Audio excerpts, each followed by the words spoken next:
Good night once more. Welcome to the Princess Margaret Secondary School and to St. Philip Speaks. We are a little late, but we will make up for it. Uh, we have with us the Prime Minister, Honorable Mia Moore-Motley, the Deputy Prime Minister, two of your St. Philip MPs who should be familiar to all of you. Missing is the Minister of Education. She is attending a function at Ilar Court, but she will be here momentarily. So,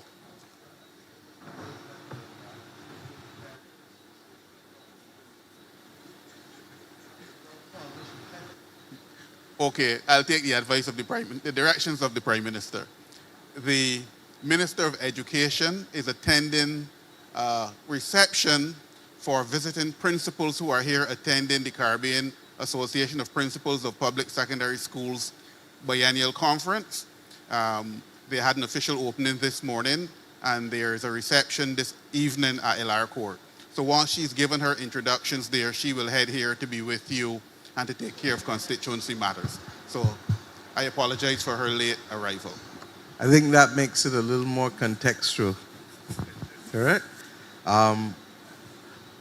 We're ready? Go right ahead, yes. So the floor is open. We're going to go straight into those who would like to speak. And I want to thank everyone who is here. And let's get started.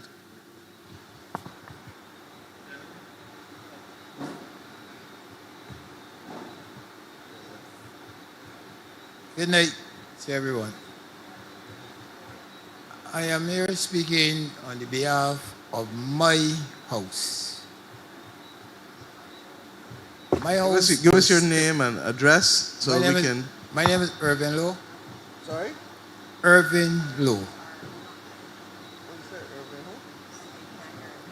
Irvin Lowe. All right, you may have to just go closer to the mic.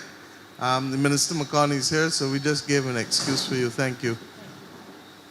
Irvin Lowe. Lowe. Thank you.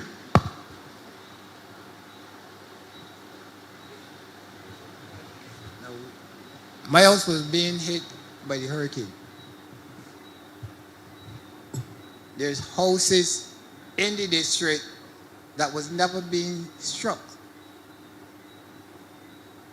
And I can see these people get house.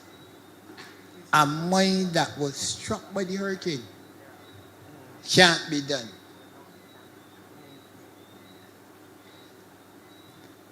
My house was the third that started in the neighborhood.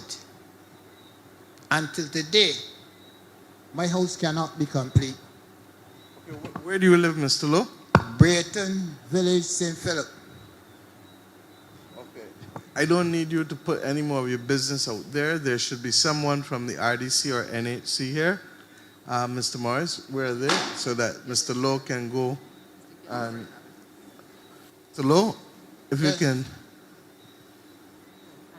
Mr. Gill, you're in a position to answer or you need to investigate, sir? The officers are here, but I would like to be able for you all to give me an answer so that Mr. Morris can communicate to Mr. Lowe no later than Thursday this week. Ma'am, this was going on too long. I hear you. The only thing that I am doing is getting on like you. No, So rest assured. Hold up, Mr. Lowe, rest assured that they know that they have to report. I pay $250 a week for rent. They have to report. You can respond?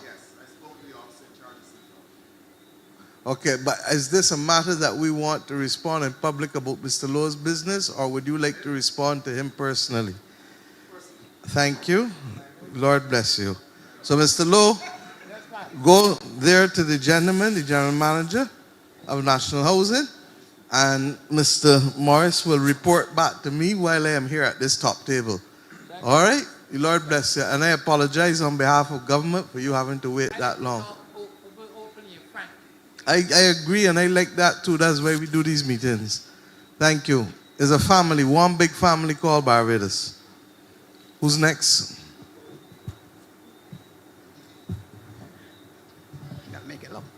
Good night. My name is Cordell Brown, and I live in Atlantic Park, Bel Air, St. Philip. And my issue now is that the road is being fixed. I understand it's for progress, but it's been going on for too long. And my problem with the road is that all of a sudden there's like a bridge, and for the past 4 weeks, these like 4 men, they come, they walk around, some of them come in shorts. How do you go to work with shorts on? Okay, I don't understand that. Anyhow, they come every day, but nothing is going on with the bridge. And they're making my development, where we have a lot of kids in the development, and the trucks, the ZRs, the buses, they're coming through the development so fast, I'm afraid that somebody is going to get killed. So we want to know, when will this road be fixed and the bridge be fixed? And also, like Mr. Law, I have a friend whose house was also destroyed during the freak storm. She lives in Lynches. Right now, she has no place to stay. She's staying with me until. And this has been going on for two and a half years. And her house is not complete. She's been talking to everybody, and it doesn't seem like she's getting anywhere. Okay, it's not 2.5 years, though, Well, but I understand why it feels that like that way. But bottom line is, give her name to the others at the back. I don't want you making her business known. No, I'm not. I just said a friend. I didn't call her Agreed. name. But the reason Yeah. for us bringing officers here is to be able to understand what is happening and to be able to treat to it. With respect to the road, I'll ask the DPM and her officers if they're in a position to respond to it. Thank you. Thank you. Thank you. No, I ain't got it. Yeah, okay, thank you, ma'am, for raising it. That is part of the IDB project. I'm going to ask the project manager, Mr. Scanterbury, to just bring you up to date as to what are some of the issues in that particular district. Mr. Scanterbury. Good evening, all. Good evening. That work is being done by Infra Inc. Infra is sometimes like you have two children. One is doing what it's supposed to do. The other is problematic. Infra is the problematic child. Basically, what's happened is, when we were doing that work, there was an inspection made. Earlier up, we recognized that there was a crack in the bridge. And therefore, you shouldn't have heavy traffic traveling across it. The top of the bridge was taken off. And what's happened only today is that we've poured the top of the bridge. As Mr. Phillips, who is the engineer he's the supervising engineer, he was saying, they poured 6,000 PSI concrete, which is very, very strong. And what we're looking to do is to open it hopefully around 2 to 3 weeks as it gets strong enough to take a large amount of traffic and the heavy traffic from Sam Lords. Now, as you would be aware, Sam Lords there's a lot of movement of heavy traffic going across over there. Regularly, I would say, you would be able to open it before, but with the way that's going across Long Bay, we have to take a little while and make sure that everything is strong. That's one thing. The second thing is, once in 2 or 3 weeks, I'm hoping that Infra will have bitumen, because there's a shortage of bitumen in Barbados, bitumen to pave that area. And since I'm here, and I'm sure other people will have this issue as well, there are areas where Infra has not done the work as they should. So therefore, you're getting areas where there's subsidence of the road itself. Infra has been made aware of it. We know why, because we've done inspections, and generally that's because of poor compaction over the areas where you have water authority excavations. And they are to remedy that. There's also bad concrete work that is leading to ponding as well. So those are some of the issues that we're trying to work on right now. So I don't know what else I can tell you. I said something to you. Before you started the project, wasn't there an engineer came out to inspect, to make sure that everything was being in place and everything would be working out all right? The inspection should have been done by an engineer before you started the work. engineers went out. We did social surveys. We went out there. We spoke to persons. We did geotechnical work. All of that was done. We actually then made a better design. That was done by Beston Consulting, Mr. Granville Phillips here. And we went out there. But as I tell you, sometimes you have a good design, but the execution isn't done as well as you would like. And that is the issue on that road right now. Well, somebody should have told the neighbors what's going on, because it's like, I've been away for 4 weeks and I came back and it looked like nothing moved. Nothing. Everything's at a standstill. Can I help you? Because sometimes things are beyond our control and we need to be upfront with people, please. The Deputy Prime Minister is showing me a memo minute from the Barbados National Oil Company. And therefore, this was Friday last week. You want to read it to them? Thanks. Right, so this is as a result of what was raised just now in relation to the shortage of the bitumen on the island. Minister Cummins would ask for an update and was told that, first of all, there was a delay at the berth in Jamaica for the cargo vessel before us as the product specs. Sorry. There was a delay at the berth in Jamaica for the cargo vessel before us as the product specs were off, and the shipment was delayed for 3 days. However, that boat is now released and we're scheduled to load tomorrow with a 4 to 5 day sailing to arrive around Thursday. Note the viscosity is a bit higher, so we hope that the pump rate is no problem. So that was the last update that we got in relation to the bitumen coming onto the island. So they expect it to come by Thursday this week. So there are certain things that we don't produce here. And when you hear me talk about supply disruption or difficulties with shipping, the world is not the same as it used to be. And therefore, my thing is that if we know these things, Mr. Scantlebury, are delayed, the Deputy Prime Minister has put an excellent communications mechanism in place. We need not only to have it at the macro level, we need to be doing it at the district level where people are affected by specific projects for whatever reason. And certainly the delaying of bitumen would be a valid reason for us to be able to let people know, because more often than not, it means there's dust on the ground, and it means that the dust is blowing around. And it means that the dust can't be sealed until the bitumen come, correct? So what is your duty of care? It will be to the community. So Ms. Brown, I thank you for raising it. I hope you understand better what is happening. And then in terms of the curing period for the bridge, the 2 gentlemen sitting behind you have a degree that I don't have, and I say engineering. So we have to listen to them and take advice from them. And the gentleman on this other side, Mr. Tudor, right across from you, so that if they say that we need to wait and give it a little longer to cure, we're going to have to follow their instructions. Look how long Carmichael Road took. But if you're going down Carmichael Road now, in fact, the problem is they want people to take the time. You understand? Because it's a little too smooth. Thank you.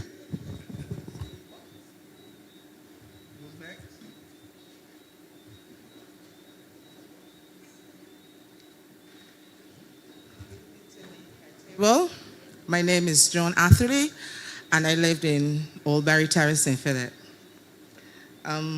My concerns, question one, my concerns. I know that when the asphalt workers came to the end of their program, they were trained and retrained and stuff like that for other jobs. I want to know if there's any program put in place for the CHLOs, which is Community Liaison Officers. That's my question. And secondly, my neighborhood, there's the drains has not been cleaned for quite a while. Being this rainy season, the lots from 118 to 126, when the rain falls, they cannot Oldbury, leave. right? Yeah. Yes. They cannot leave home. And so the drainage needs to be cleared there. Yes. But the liaison officers you were talking about were which ones? Community health liaison officers work on the COVID program. Yeah. So some of them are transitioning. Some of the it's not parent volunteers, what do you call them? The COVID monitors for primary school are transitioning, and the whole of the community elderly care are transitioning.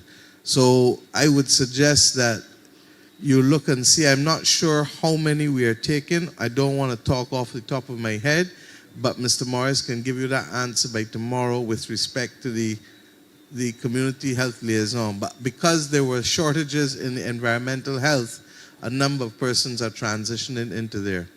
Okay? Okay.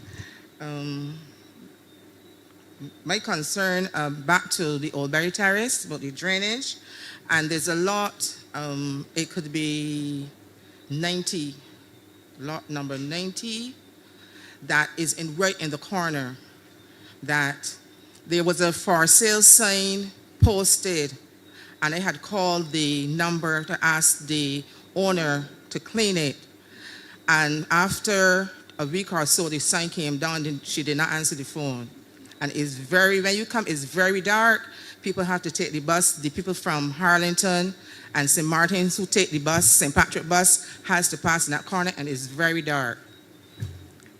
So I would like to know, I would like a little help to have it cleared. Secondly, we would like a little help with our recreation facilities. There's an open lot that was left for the residents to develop. We tried our hands. Right now we have it cleared, not like flat, but we're controlling the bush, and we would like a little help to make it look pretty. Thank you very much. Mr. Yearwood, would you like to speak? DPM is suggesting that you may speak to the question of the drainage in Oldbury. Thank you.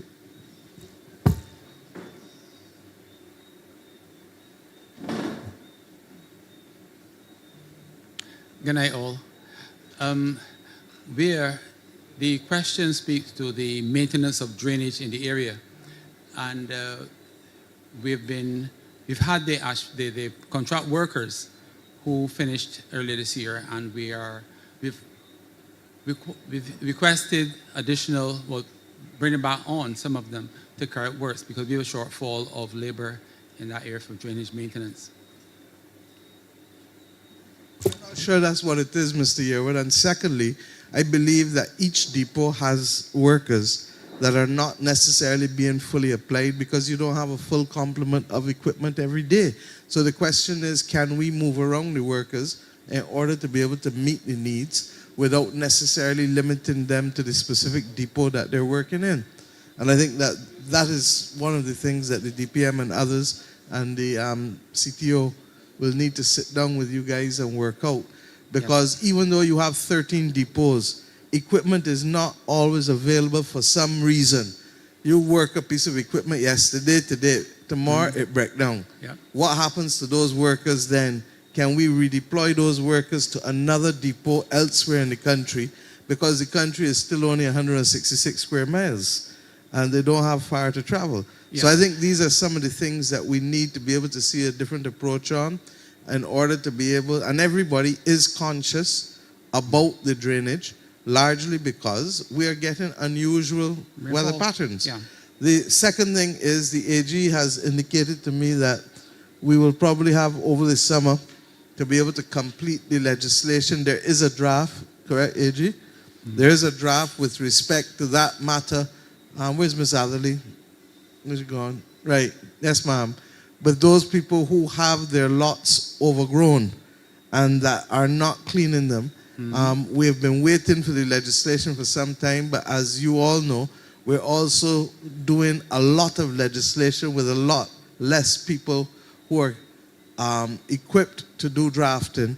And in fact, I think the AG has still engaged someone out of Canada now to help with some specialized drafting to try to create space. Okay. So we hope that over the course of the summer, we can get that bill before Parliament, because we know too that once that bill imposes obligations on homeowners, then it means people have to be able to keep their place clean. If not, the government is going to do it and the fine will come from that. So one way or the other, some of the same people who were doing work before will get work either from government or from private people. Okay? But surely that will reduce the demand bias to the work. Yeah. And I want to use this opportunity to say to homeowners, notice that, and occupiers of homes, that each of us will remember the saying that prevention is better than what? Cure. And we're living in a different time. And if you see grass around you growing up, and if you see garbage or people throwing or garbage collecting for whatever reason, we really, really need everybody to play their part. Government alone cannot keep Barbados clean. Can I repeat myself? Government alone cannot keep our country clean. But yet, if it is not clean, who is on the front line of the mosquito bite? Who is on the front line if there are rats? Who is on the front line if there is some kind of pandemic? It's the householders. So I think that we need to take time. When we were growing up, what used to happen? You used to go outside and you see people cleaning not only in at them, but they used to be cleaning what? All out to the front of them, to the side of them, if there was a side, and to the back. So I think that we need to be able to educate people again that many hands make light work. And if everybody takes care of in by them, then we can take care of the rest of the country where obviously there's nobody to take care of it. And if we do that, Mr. Tudor and them don't want to hear me anymore. Every week, if not directly through my personal assistant, I call and tell them, Mr. Tudor, come and tell them how it's humbug you. You and NCC. Because the country cannot be allowed, and it's like people coming home at you. If people coming home at you, you don't want a place looking a certain way. So Barbados is our home. And we need, therefore, everybody to help put in the effort to be able to make sure, especially now that the rains have started back and grass and bush are going quickly again, we need to ask everybody to play their part. Thank you. Thank you, Ms. Atherley. Thank you very much. The next person can prepare. Just by way of information, if you are from St. Philip and you are planning to speak, please go over to the desk by the door. I give your information over there. They'll give you a number. Come back, take one of these seats next to the mic, and then just drop in at your time based on your number. Thank you. Go. Good evening, everyone. Madam Prime Minister, I am back. At the first St. Philip speak, my burning issue was the complaints by the residents of St. Philip regarding the Yorkshire Road. You promised with the team at MTW that you are going to deliver. Well, my report from the constituents are, you're just like Jesus. You did deliver, and they are pleased, and they are happy, and they say thank you. But on the other hand, Madam Prime Minister, we have created some road hogs running from the St. Patrick's roundabout to Charnock's going towards the airport, whereas the road is in a mess. We have wells in the road. Plastic bike and right over his son. We have wells in the road, especially at the junction in Waldron. You can actually lose your vehicle in one or two of those holes there. It is a very, very bad situation over there. And thank God that school is out. Because the way these guys are driving or were driving, the roads are completely mashed up. You can plant, you can lose whatever you have going from St. Patrick's roundabout to Charnock's. And we're hoping that with the extension of the Yorkshire Road, or that there will be an extension, that road will be done as well. That's what the residents want to hear. That's for that. What I want to do is compliment Madam Prime Minister, my work team. Can I get the minister, the MP, to just speak to that first part? Because I think all of that came out of the movement of stuff from up at Sam Lord's, not true? Yeah, so yeah. Okay, so don't move from the mic. Okay, well, first of all, Denton, thanks for raising it on behalf of the residents. As you know, I was aware of it. You would know also that we met with the residents of the community who had significant damage. It was not just the road that in the first place wasn't in the best condition, but then with the movement of the trucks, it has really done tremendous damage.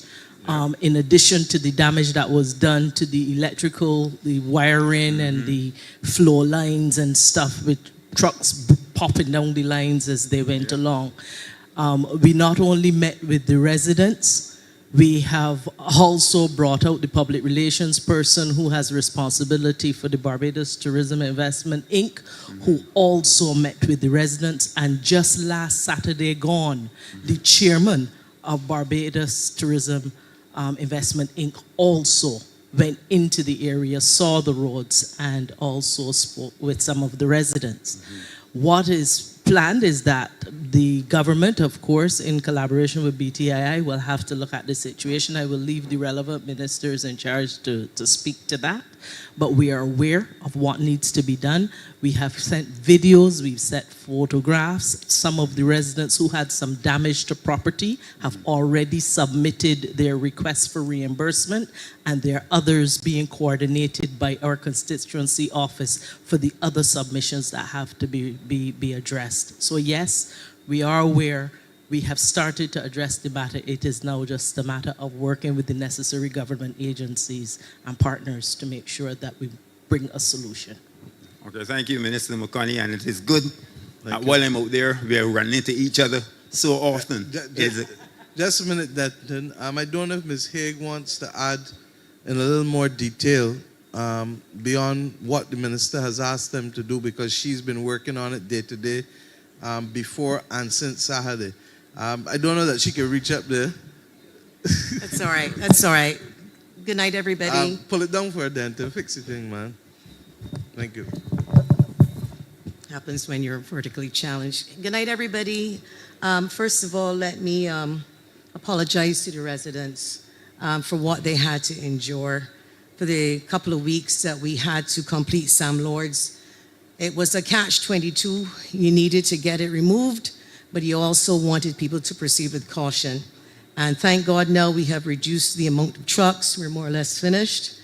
And we have committed from BTI to look at all of the complaints, legitimate complaints, because we do have to investigate.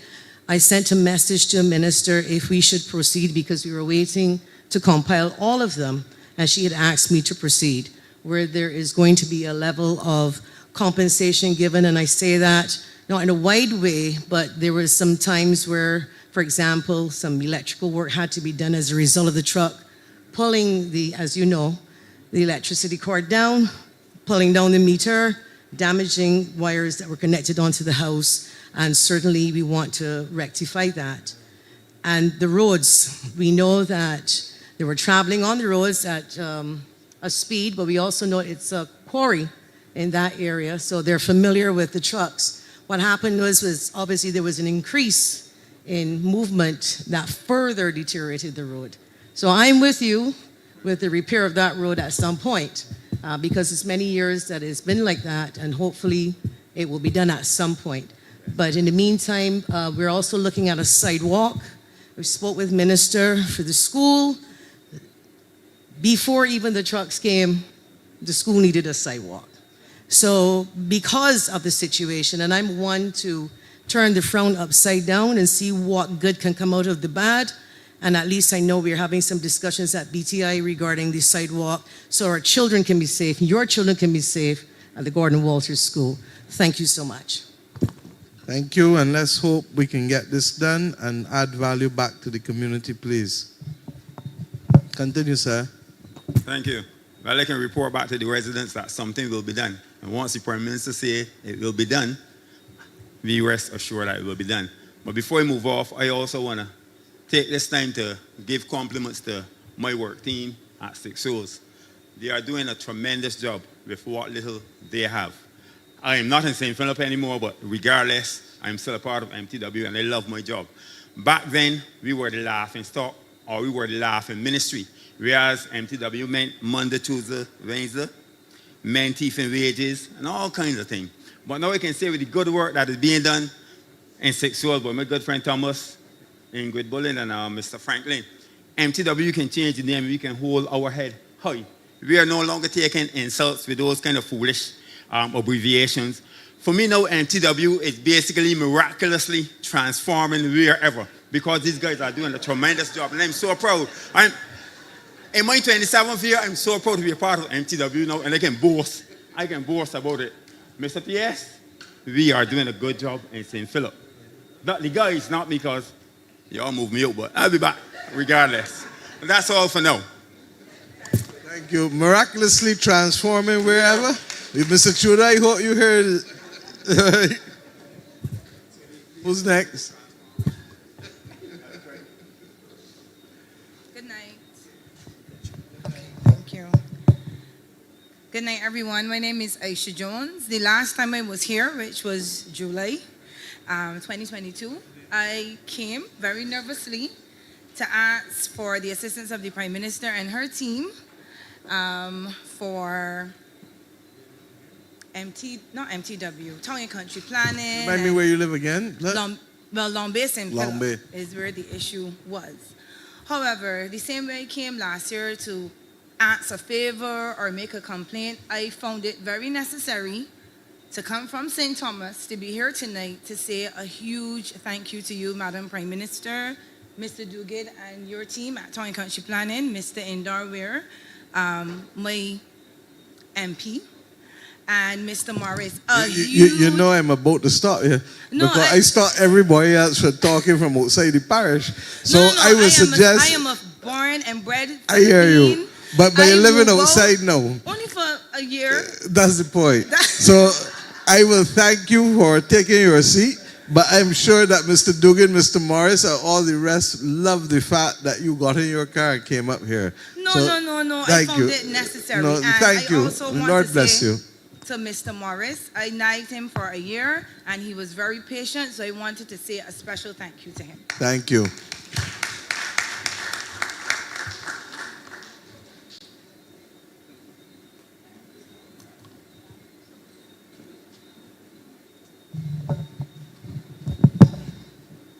Good evening, one and all. Your name here happens to be Kiami Hula. But let me be politically correct and say to you, Madam Prime Minister, I enjoy your energy. And I know in the past, when you opposition leader, we had discussions on your vision for this country. And many may not understand your vision, but I share your vision.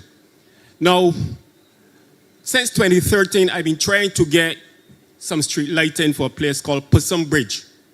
And I guess persons who live in St. John and St. Philip will know where Pussum Bridge is located.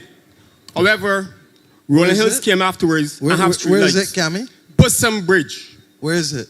This is in the border between St. George and St. Philip. And it straddles the constituency of Minister Weir.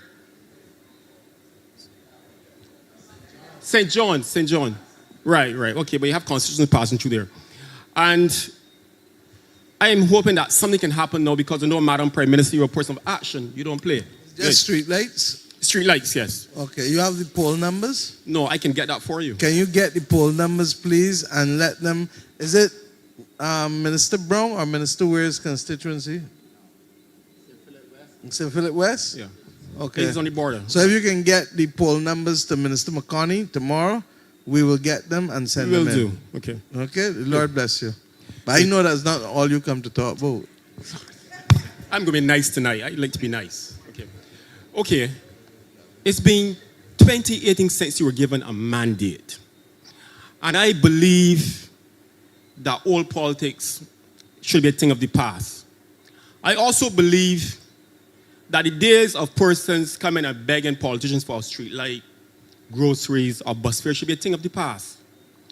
This is 2023, and we need to look at doing things differently by using tomorrow's skills today.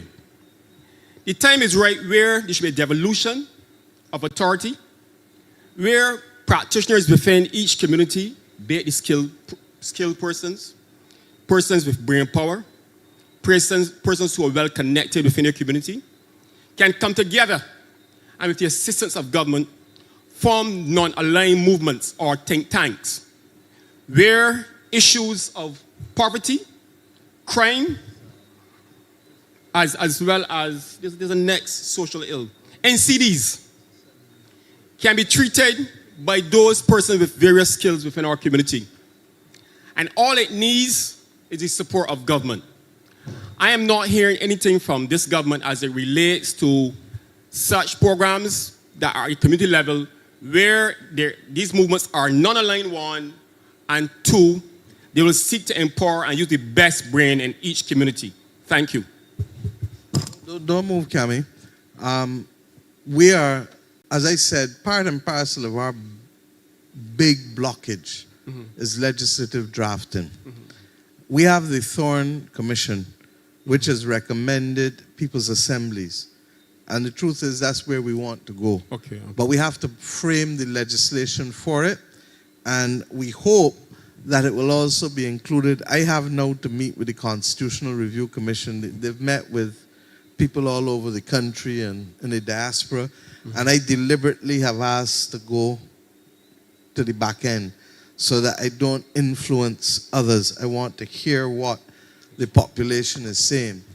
But suffice it to say that one of the reasons why we established the Thorne Commission in the first term, and it came all over the country, including here at 6 Men's, is because we believe that there is merit in devolving authority in some instances and also consultation in other instances to the community level.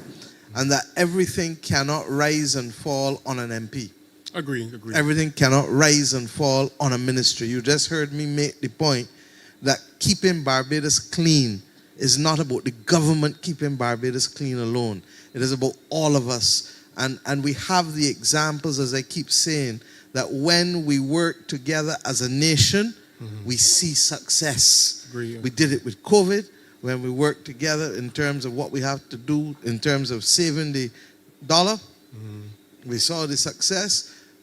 Big challenges. I want us to take on the challenge of wellness. And you keep hearing me say so. Sonia is here. The whole question of getting people to move and eat differently is critical because we're spending way too much money in that.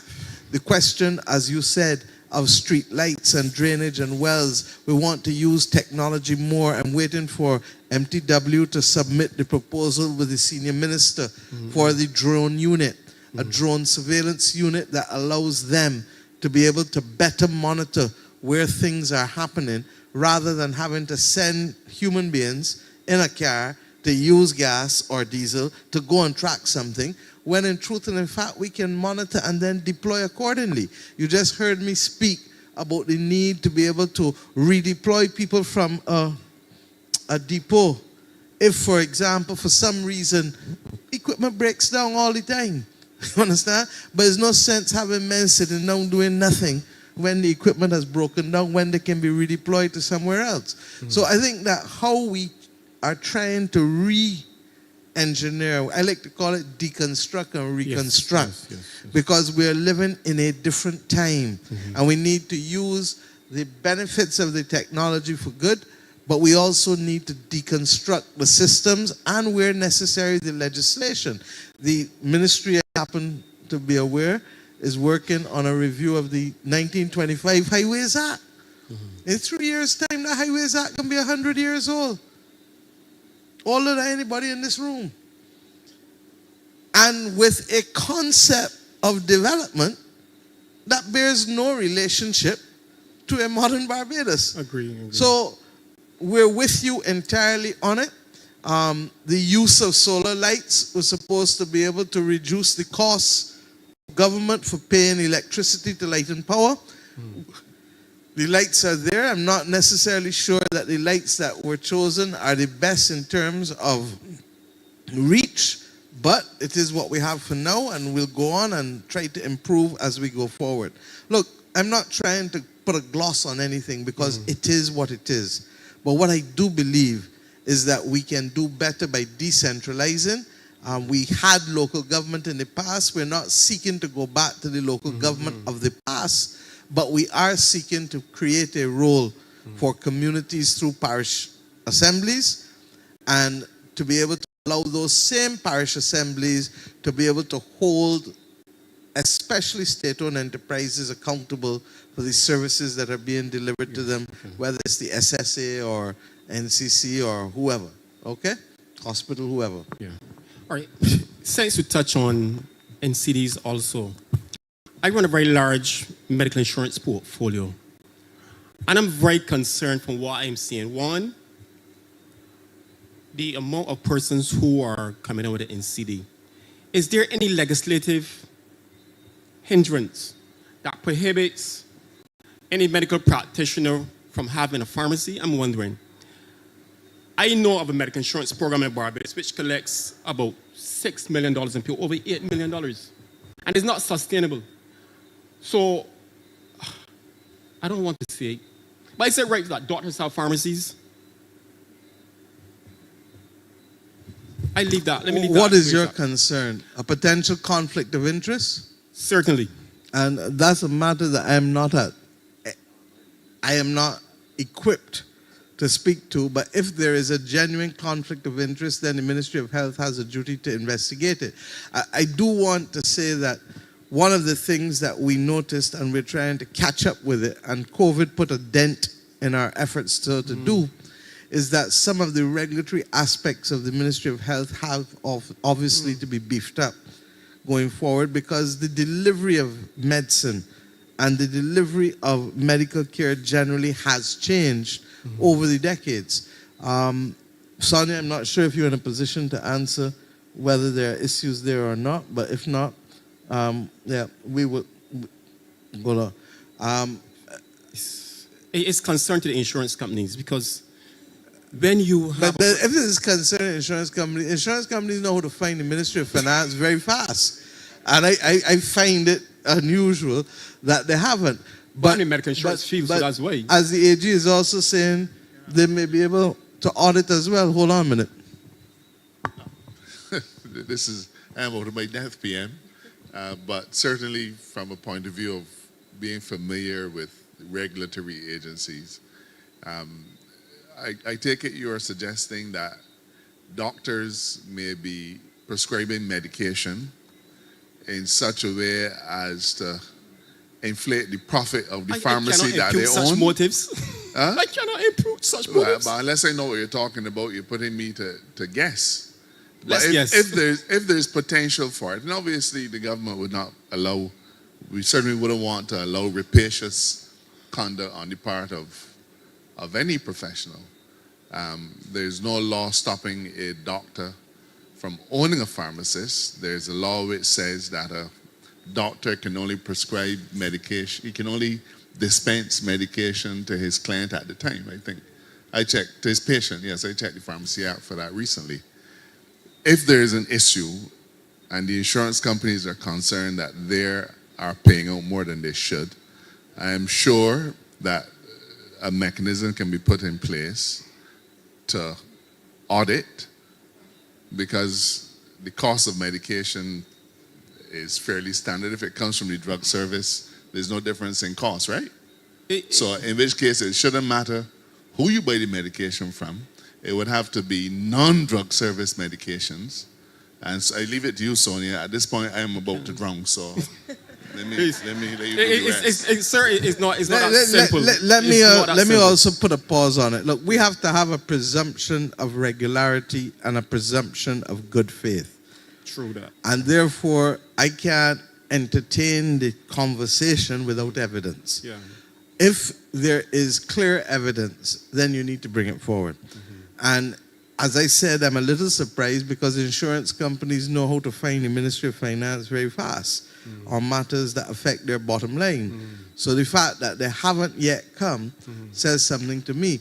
And there are things that we also have to look at, because insurance companies, for example, we are looking at the whole issue of whether they can just be at liberty to sponsor what they want and to spend money in things that are non-essential, because remember, premium will be based on their expenses plus return.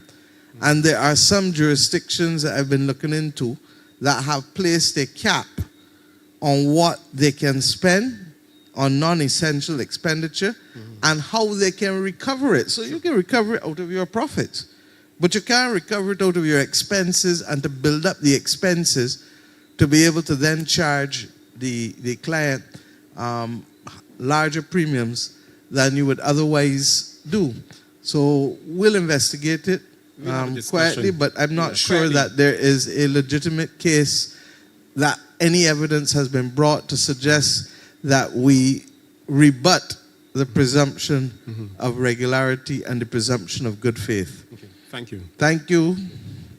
Who's next?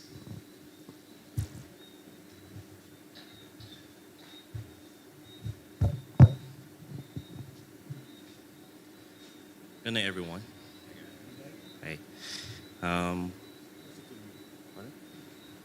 My name is Lesroy King. My name is Lesroy King. Yeah. I live at Parish, St. Philip. I've been residing there for the past 5 years. When I got the keys for the house in December 24th, 2018, I think it was, as far as I can remember.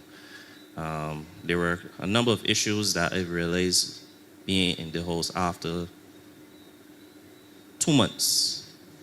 And some of the issues were whereby the house is leaking from the sides of the house where the boards are joined together.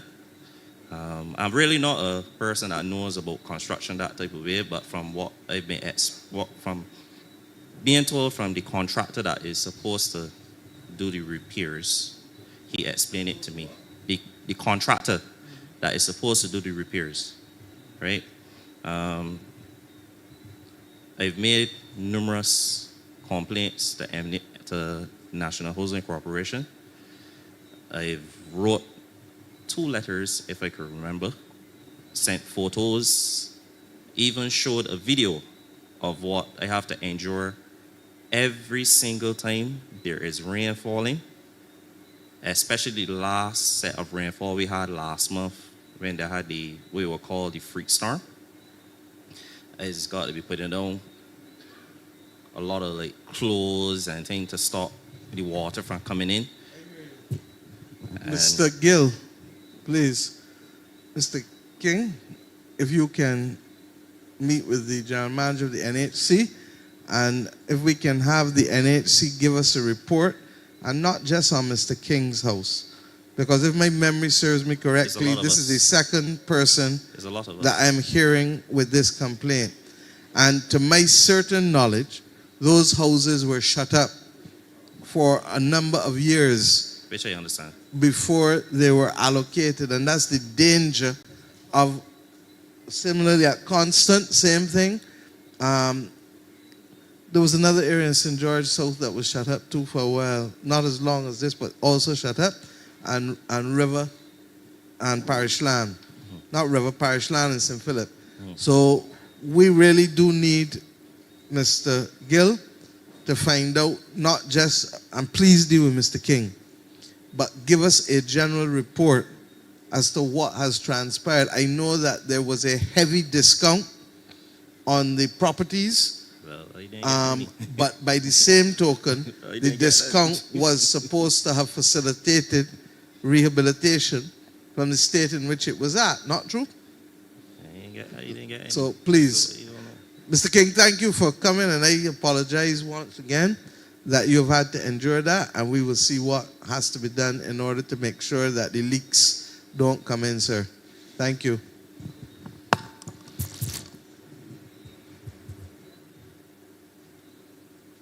Good night to all.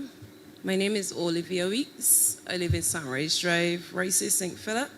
My home was damaged by the freak storm, and the next day, the MP for St. Philip South, Mr. Indarbear, and his assistant, I think her name is Larissa Lashley, and his team came to assist us, me and my family. I'm a mom of 5, and we got a rebuilt, one of the prefab rebuild homes, and I just want to say thank you. I saw some familiar faces from National Housing also.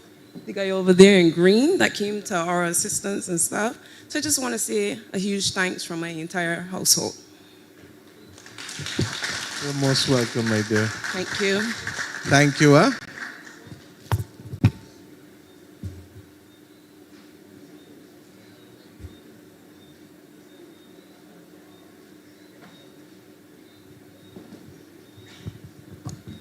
So as you can see, my friends, all is not lost.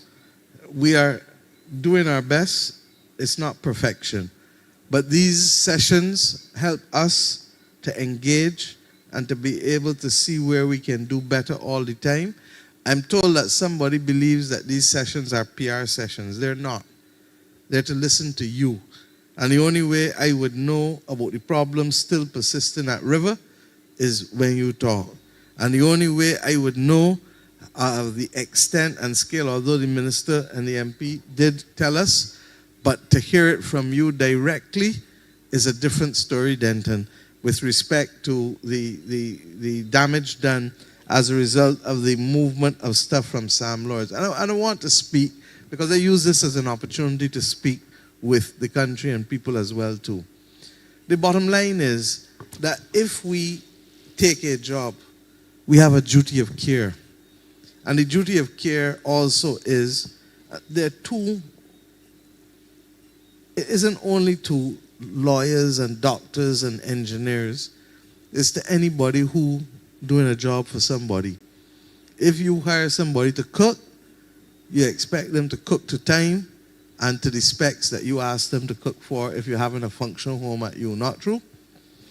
If you hire somebody to come and clean a well, you expect them to clean the well properly and to cover it back so that, God forbid, what happened to that gentleman last week does not happen to anybody again who fortuitously just going to maybe step in and step into something that is so deep that they break the neck.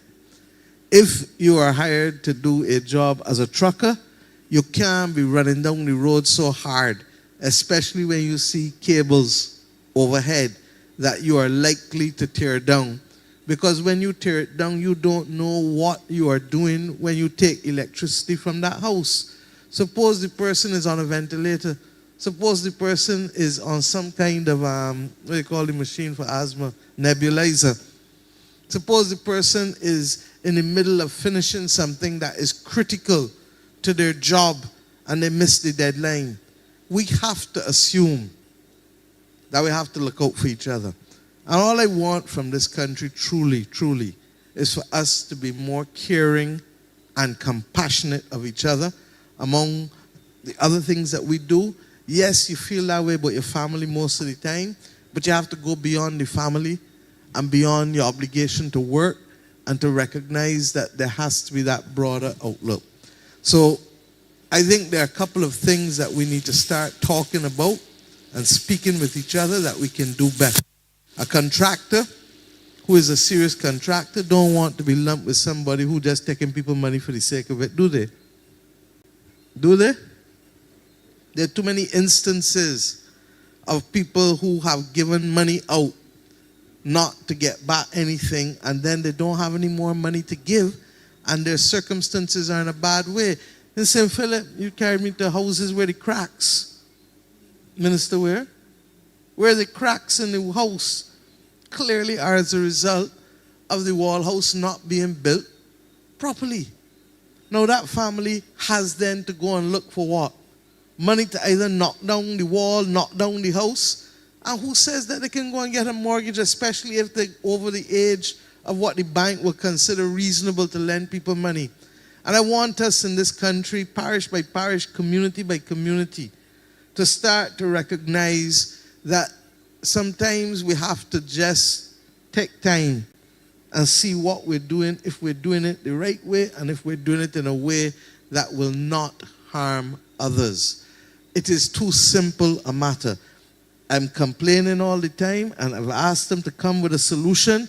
Those trucks that leave the cement on the roundabout, as the bank in the roundabout and into the early part of the highway, it is wrong.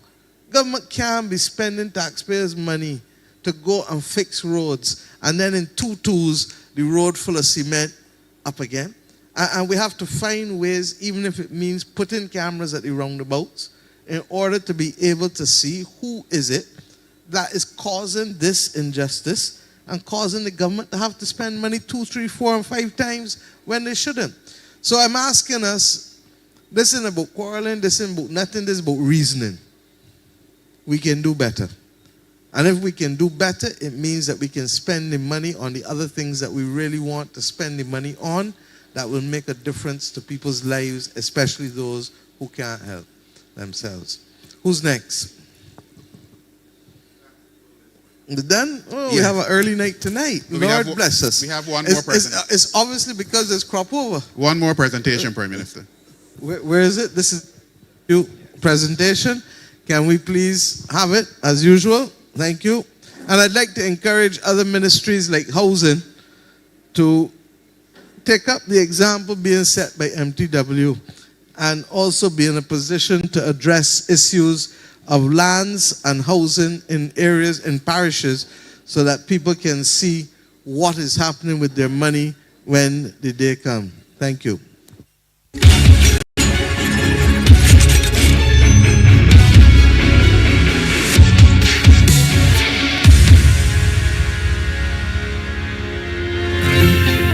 Over the last year, maintenance and road construction of a major highway have been the main focus of the Ministry of Transport, Works and Water Resources within the parish of St. Philip.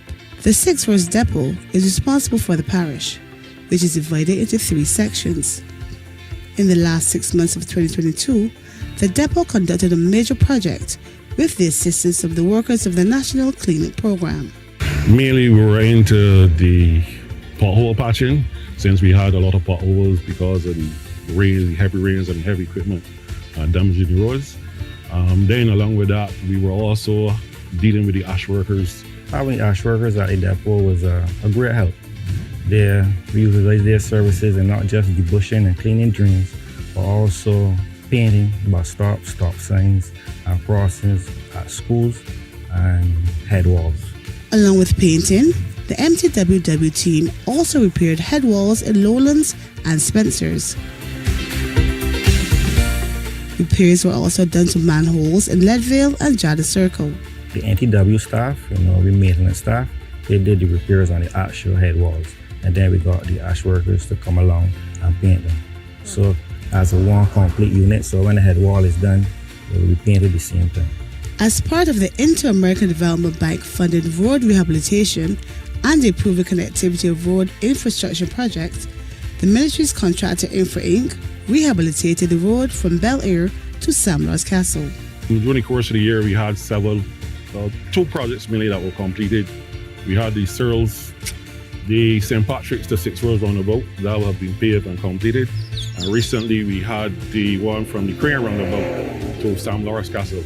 That has been completed with just slight need for accommodation works. And that should be fully completed shortly. Shortly we'll be embarking on the preparation for CH Best Road. We already have the material already stored on site, so it's just a matter of coming in, bringing in the equipment and the workers, and starting the process. The short road project will also include the one at Eastbourne number 1, Nazarene Church Road, and there's also one in Blaze Hill. Unfortunately, due to constraints, one project was halted, but the depot has been surging ahead with its maintenance program. We had started the project at Brayton number 2, where we maintained, we did our layout, we did our excavation, but then due to circumstances, we had to shift our focus then on the pothole patching program.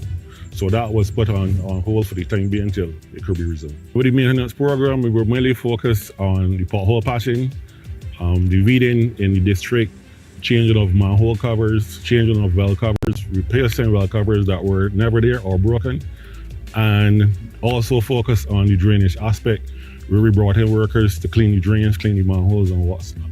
MTWW will continue to work on improving road infrastructure within the parish of St. Philip.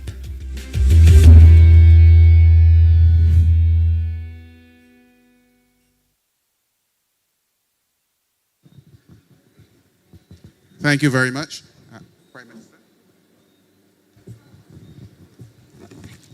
Thank you very much. And I want to thank the people of St. Philip and to say to those of you, we hear you, especially as it relates to the housing and especially as it relates to the roads. And we will continue to do what has to be done. I will see to it that we have a formal report on parish land, and that I will ask the minister, if necessary, then to address the matter publicly, not just Mr. Lesroy, where are you? You gone? Not just for your benefit, but for the others who are up there as well. And on the issue of the consequences for Sam Lords, I think you heard Ms. Haig, and the BTII will have to stand responsibility. Whether they choose to hold others accountable, that's a matter for them, but they have to stand responsibility with respect to the residents because they are the primary agent ensuring that this work was being done and moved. So I hope that this will make all of us aware that people are watching and people are holding us accountable. And if that is the case, then we have to hold each other accountable and lift up each other at the same time. Thank you and get home safely. Happy crop over, by the way.